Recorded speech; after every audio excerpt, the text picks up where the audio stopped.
Plastic surgery শুধুমাত্র নাকি মহিলাদের জন্য? আমাদের সাধারণ মানুষের মধ্যে একটা ধারণা রয়েছে যে কসমেটিক সার্জারি এবং প্লাস্টিক সার্জারি দুটোই এক। যদি হেয়ার লস হয়ে গেছে, হেয়ার ট্রান্সপ্লান্টেশন। কি ধরনের রিস্ক রয়েছে এই প্লাস্টিক সার্জারিতে? কি ধরনের রোগীদের প্লাস্টিক সার্জারি না করা উচিত আপনি মনে করেন? যদি সব কিছু ঠিক থাকে, ওর কিছু রিস্ক থাকে। নমস্কার, রিভার হেলথের আরেকটি নতুন ভিডিওতে আপনাদের সবাইকে স্বাগতম। যদি কেউ ফেসবুক থেকে দেখে থাকেন তাহলে অবশ্যই পেজটিকে ফলো করুন এবং ইউটিউবে দেখলে আজকে চ্যানেলটি সাবস্ক্রাইব করুন। আজকের থাম্বনেল দেখে বুঝতে পেরেছেন আজকে রয়েছে প্লাস্টিক সার্জারির ওপরে ডাক্তারবাবুর মতামত।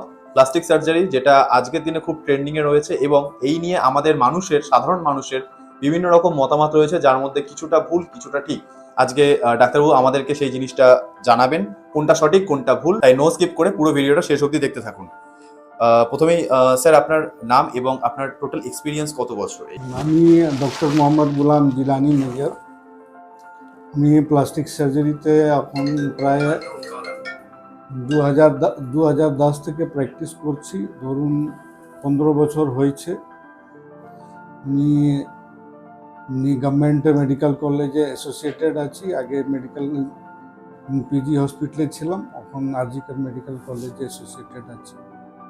আর প্লাস্টিক সার্জারির কাজ করছি হসপিটালে, আর বাইরেও প্রাইভেট প্র্যাকটিস করি। স্যার, এই মুহূর্তে আপনার কাছে কি রকম পেশেন্ট ভিজিট করছে? প্রায় ধরে রাখুন প্রধান পেশেন্ট থাকে, তা হলো যেরকম বার্ন পেশেন্ট থাকে, বার্ন পোস্ট বার্ন যে ডিফর্মিটিসগুলো থাকে, আর অর্থোপেডিক অপারেশন করার পরে যে বোনগুলো খোলা থেকে যায়, যেখানে স্কিন অথবা মাংস কভার থাকে না, সেটা কভার করার জন্য।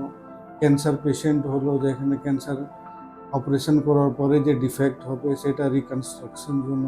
এখানে অনেক সময় চল বাদ যাবে অথবা ওর সঙ্গে গালের মাংস আর চামড়া বাদ যাবে, সেটা বানানোর জন্য।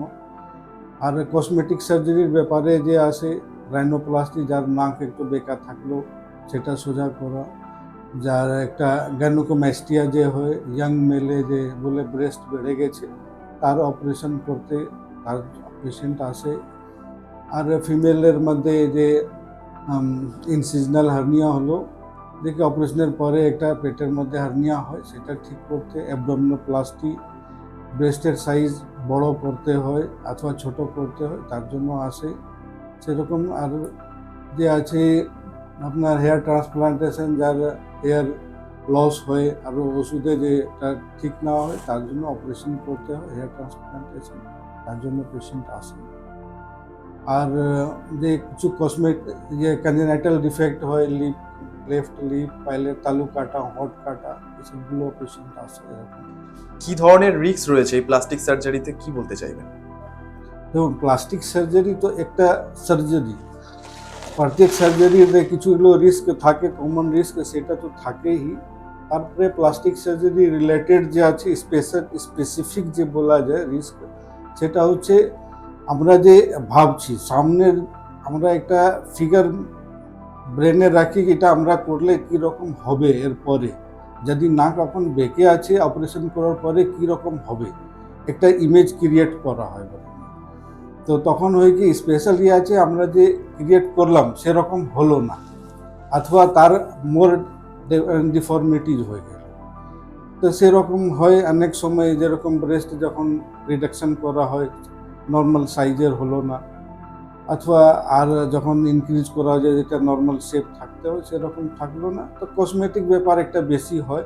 অথবা রিকনস্ট্রাকশন হলো ক্যান্সারের পরে, তখন একটা দেখতে খারাপ লাগে, সাইকোলজিক্যাল একটা স্ট্রেস হয় পেশেন্টের উপরে।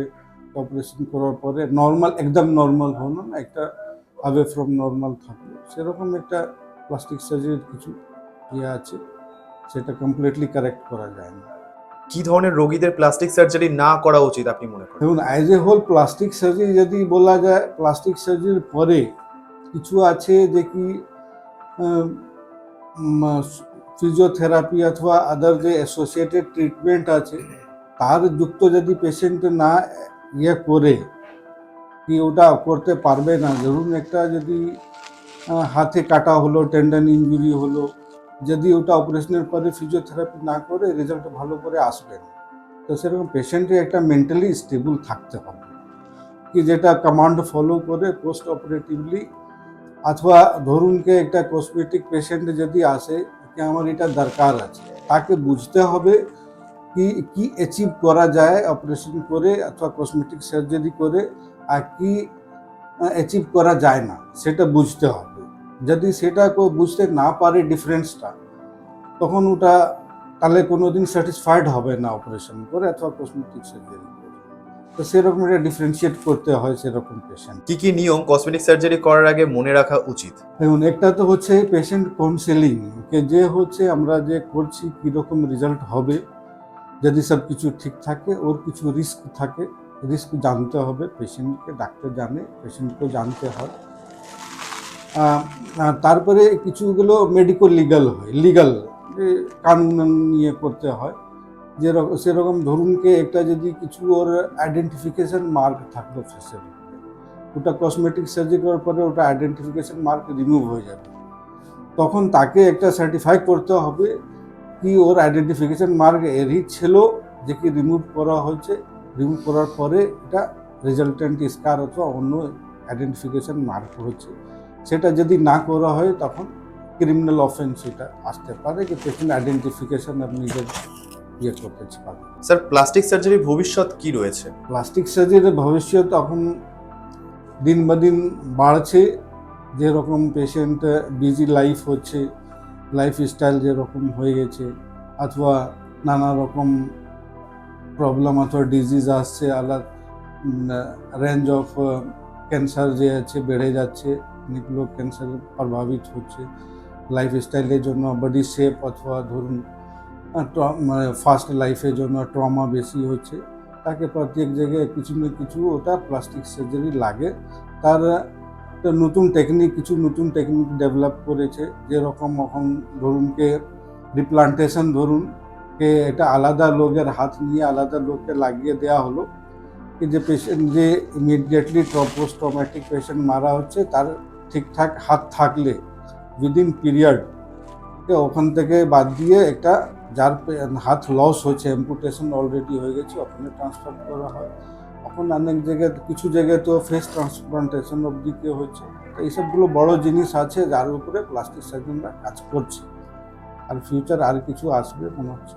আজকের দিনে দাঁড়িয়ে মানুষ অনলাইনে, ইউটিউবে বা ফেসবুকে প্লাস্টিক সার্জারি সম্পর্কে কিছু ভুল ধারণা নিয়ে রয়েছে তাদের মনে। তার মধ্যে একটা অন্যতম হচ্ছে প্লাস্টিক সার্জারি শুধুমাত্র সেলিব্রিটিদের জন্য। এই প্রসঙ্গে আপনি কি বলতে চাইবেন? দেখুন, প্লাস্টিক সার্জারি ধরুন কিছু তো বললাম না, যে রিকনস্ট্রাকটিভ সার্জারি হয় সেটা তো করতে হয়, সেটা তো একটা পার্ট অফ ট্রিটমেন্ট। মেনলি হচ্ছে কসমেটিক সার্জারি, যে কি নিজের চয়েস থাকে লোকের। আর কসমেটিক সার্জারি লোকের ধারণা থাকে সেলিব্রিটি যা আছে তারাই করবে, কিন্তু সেরকম নেই। কসমেটিক সার্জারি করে লোকের একটা লাইফে কনফিডেন্স আসে, যে আমি দেখতে সুন্দর লাগছি, ভালো লাগছি, আমি কিছু করতে পারি। তার জন্য কনফিডেন্স বাড়ানোর জন্য আমি কিছুগুলো কসমেটিক সার্জারি জেনারেল পাবলিকও লোক করাচ্ছে। এরকম নাকি শুধু সেলিব্রিটি হি কসমেটিক সার্জারি করায়, সেরকম নেই, জেনারেল পাবলিক করায়। আর এর রেজাল্ট হচ্ছে কি ওর সেলফ কনফিডেন্স বাড়ানো। প্লাস্টিক সার্জারি শুধুমাত্র নাকি মহিলাদের জন্য, এটা একটা মানুষের ভুল ধারণা রয়েছে, এই প্রসঙ্গে আপনি কি বলবেন? এরকম এটা ভুল ধারণা আছে কি কসমেটিক সার্জারি মানে সুন্দর দেখা হি শুধু কসমেটিক সার্জারি হয়, যার শুধু মহিলারা করান, সেরকম নেই। সুন্দর দেখানোর যে পুরুষ আছে তারাও অধিকার আছে, আর তারাও করায়, যেরকম যার যদি হেয়ার লস হয়ে গেছে, হেয়ার ট্রান্সপ্লান্টেশন, অথবা মেল মেম্বার যার নাক বেঁকে আছে অথবা কোনো দাগ আছে শেষের উপরে, সেটা করার জন্য ওটা মেল মেম্বারও করায়, অনেক লোক করায়, এরকম নাকি শুধু মহিলাই করে। আর যেরকম গ্যানোকোমেস্টিয়া হলো, মেল ব্রেস্ট যে বেড়ে যাচ্ছে, তার যে সার্জারি হচ্ছে সেটা এসেনশিয়ালি মেলই পেশেন্ট থাকে। স্যার, প্লাস্টিক সার্জারি করালে পারফেক্ট বডি পাওয়া যায় বা বডির পারফেক্ট শেপ হয়, এই প্রসঙ্গে কি বলতে চাইবেন? না, প্লাস্টিক সার্জারি করে অ্যাপ্রোচ করা যায়, যা একটা যে লোকের মানুষের যে পারফেক্ট বডি যে বলা হয়, মতলব ওভারওয়েট হলো, যেখানে নর্মাল জায়গা থেকে বেশি ফ্যাট জমে গেছে, দেখতে একটা যে নর্মাল বলা হয়, সমাজে যে একটা নর্মাল বলা হয়, তাকে অ্যাচিভ করার চেষ্টা করা হয়। এরকম নাকি একদম ওটা করলে একদম পারফেক্ট বডি হয়ে যাবে, সেরকম জিনিস নেই। স্যার, বোটক্স এবং ফিলার কি প্লাস্টিক সার্জারির অন্তর্ভুক্ত? বটক্স হচ্ছে একটা কেমিক্যাল, যে কি ইঞ্জেকশন দেওয়া হয়, আর গুলো যে কি ফেসে অনেকগুলো যে ফোল্ড আসে তাকে ফ্ল্যাট করার জন্য বোটক্সে ইউজ হয়, সেটা একটা কেমিক্যাল। আর ফিলার হচ্ছে যেখানে গর্ত হয়ে গেছে তাকে প্লেন করার জন্য ইঞ্জেকশন দেওয়া হয়। দুটো জিনিস হয় বোটক্স আর ফিলার। এটা অনেক লোক ইউজ করে এখন, মেনলি কসমেটোলজিস্ট বলে, কসমোলজিস্ট অ্যান্ড কসমেটিক সার্জারি, তারা এক্স্যাক্টলি বলাকে এর মধ্যেই আসে সেটা বলা ঠিক হবে নাকি শুধু প্লাস্টিক সার্জারি করে, অনেক লোক করে, তার মধ্যে প্লাস্টিক সার্জারি যে কসমেটিক সার্জারি করছে মনেও করে। তাই এটা একটা ওভারল্যাপিং মার্জিন আছে। অনেক লোক মেনলি কসমেটোলজিস্ট অথবা কসমেটিক সার্জন বলতে পারেন। প্লাস্টিক সার্জারির ফলাফল কি আজীবন স্থায়ী হতে পারে একটি মানুষের জীবনে? প্লাস্টিক সার্জারি কিছু ভাগ যে আছে, যেরকম কসমেটিক সার্জারি বললাম, তা সেটা পার্মানেন্ট হয়। আর যেরকম আপনি বললেন কি কিছু কসমেটিক সার্জারিতেও আছে, যেরকম রাইনোপ্লাস্টি, যেগুলো ঠিক করা হয়, এসবগুলো পার্মানেন্ট হয়, এটা কিনা চেঞ্জ হয় না। কিন্তু যেরকম মেনশন করলেন কি বটক্স হলো, ফিলার হলো, বটক্স পার্মানেন্ট হয় না, এই কিছু উইকের জন্য কাজ করে তারপরে আবার হয়ে যায় ওটা। ফিলার সেরকম হতে পারে, ফিলার যদি রিঅ্যাবজর্ব করে যায় সেটা কেমিক্যাল, সেটা আবার যেটা গর্ত ছিল সেটা হতে পারে।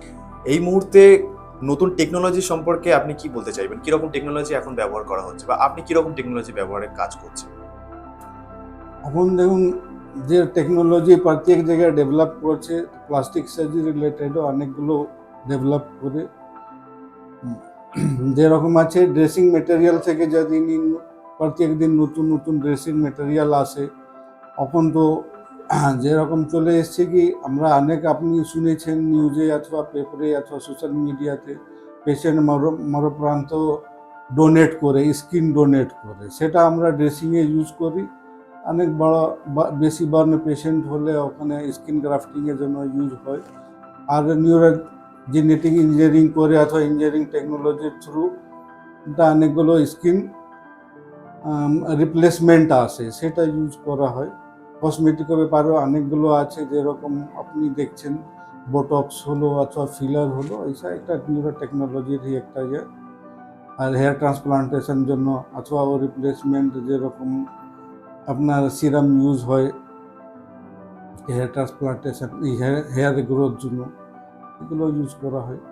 ডাক্তারবাবুকে অসংখ্য ধন্যবাদ। আশা করি আপনাদের অনেকটা ধারণা পরিষ্কার হয়েছে। ডাক্তারবাবুর যে এতক্ষণ ধরে তিনি যে তার অভিজ্ঞতা এবং যা সত্যি সেটা তিনি কিন্তু বললেন, তাই কোনো ভিডিও দেখে এই বিষয়ে কোনো ভুল ধারণা নিজের মনের মধ্যে রাখবেন না। যাই হোক, ডাক্তারবাবুকে অসংখ্য ধন্যবাদ তার এই মূল্যবান সময়টা আমাদের জন্য দেওয়ার এবং আপনাদের জন্য দেওয়ার। ধন্যবাদ ডাক্তারবাবু। ধন্যবাদ।